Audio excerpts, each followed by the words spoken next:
Good day. For 3 weeks, Grand Admiral Dönitz headed the German government, whose power was largely nominal. In fact, only Flensburg, a city on the border with Denmark where Dönitz concentrated all government structures, was under his control. He engaged in lengthy negotiations with the Allies, seeking more favorable conditions for his future, but was arrested by the British on May 23rd, along with the members of his government. Initially, Dönitz's fate remained unclear. He wasn't deeply involved in politics and wasn't as influential a figure as, for example, Keitel or Jodl. Nevertheless, at Molotov's insistence, he was included in the list of defendants and sent to Nuremberg to await trial. The U-boat commander. It would be wrong to assume that the Allies didn't intend to try Dönitz. After all, he developed the wolf pack tactic, where dozens of German submarines would coordinate attacks on Allied ships. Dönitz gave orders to sink any vessel, military or civilian. Furthermore, he ordered that surviving crew members not be rescued, which in itself was considered a war crime. In 1942, he again forbade rescuing drowning sailors. This happened after German submarines attacked a British escort carrying Italian prisoners of war. On that occasion, German submariners disobeyed Dönitz's order, which happened repeatedly, and took all survivors aboard. However, during transport to shore, the escort was attacked by American aviation. As a result, German sailors, Italian prisoners, and captured crew members of British ships perished. Dönitz again categorically forbade rescuing the crews of sunk ships. Of the 1,800 rescued from the Laconia, only 450 survived, without exception. Remember, the enemy doesn't think of women and children when bombing German cities. However, by 1943, the Allies found a way to counter the German tactic. As soon as a German submarine coordinating the attack surfaced, ships immediately opened fire, leaving it no chance. The escort thus lost its eye, losing its lead ship. As losses mounted, Dönitz ordered submarines to withdraw from the Atlantic, which enraged the Führer. There can be no question of ending the participation of submarines in the war. The Atlantic is my main line of defense in the West. At sea, the advantage steadily shifted to the Allies, and the Germans could no longer effectively disrupt the supply of the Anglo-American fleet. During the war years, the Wolfpack tactics resulted in the sinking of over 3,000 ships of various classes. Later, Dönitz would insist that his order forbidding the rescue of prisoners was the only thing he could be reproached for. On May 23, 1945, the British entered the meeting hall, confiscated Dönitz's marshal's baton, and after searching all members of the government, made arrests. Among the entourage of the last Führer were Albert Speer and Alfred Jodl, who were unanimously included in the list of defendants for the upcoming Nuremberg trial. In the trial, Dönitz faced several charges, contributing to the preparation of the war, participating in war planning, sanctioning war crimes, and directly participating in them. Dönitz admitted only to giving orders not to rescue prisoners. Like most of the defendants, he denied his guilt, constantly emphasizing that he had no political influence and dealt exclusively with naval matters. At one of the sessions, he made the following statement: "I am not a politician. I was a patrol boat captain at the beginning of the war. I practically didn't know Hitler before 1942.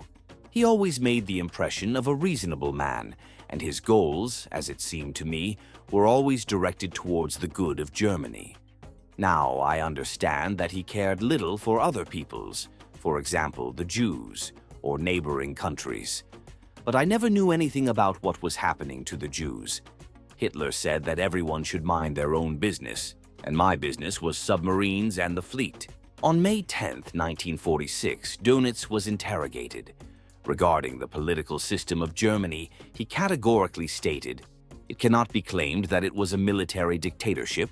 It wasn't a dictatorship at all." He perceived the deportation of Jews solely as a military political factor. Then the British prosecutor Micklethwaite Fife read the defendant a transcript of his public speech from May 12, 1944.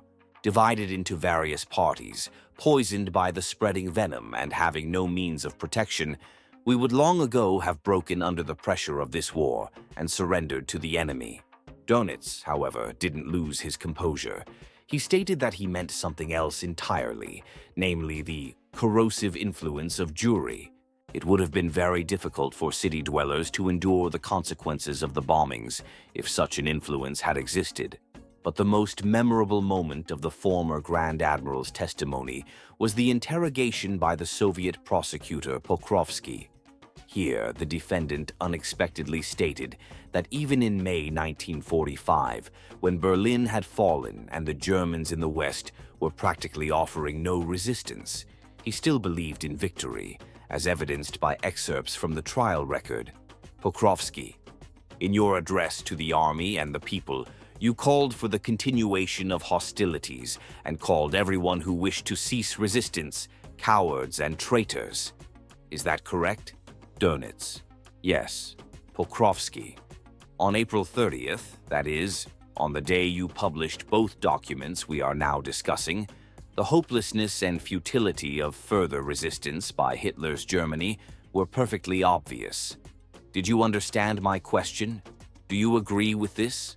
Dönitz: yes, I understood the question. I can say the following. In the East, I had to continue fighting to save the refugees moving west. Pokrovsky: you haven't answered my question, Defendant Dönitz, although it was formulated very clearly. Do you agree that on April 30th, the hopelessness and futility of further resistance by Hitler's army were perfectly obvious? Yes or no? Answer the question. Dönitz: no, that was not obvious. From this, it can be concluded that Dönitz hoped until the last moment for a rift between the recent allies, which gave him a chance to preserve the Reich. However, his hopes were not fulfilled. He did not escape the court either. He was found guilty and sentenced to 10 years imprisonment. He served his sentence in Spandau prison.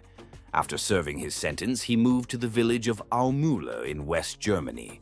He lived quite a long time and constantly sought the restoration of his admiral's pension, but the authorities refused, considering him a Hitler accomplice.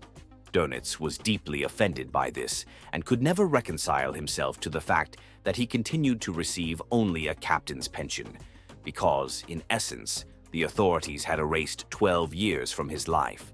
In retirement, he wrote 3-volume memoirs and fought until the end of his days for the right to regain his admiral's rank and corresponding pension. He died in 1980, and contrary to his wishes, the West German Ministry of Defense forbade his burial in uniform, and those attending the funeral were instructed to wear civilian clothes. Despite this, even former opponents of the admiral came to the funeral. Thus ended the story of the last Führer of the Third Reich. Subscribe to our channel.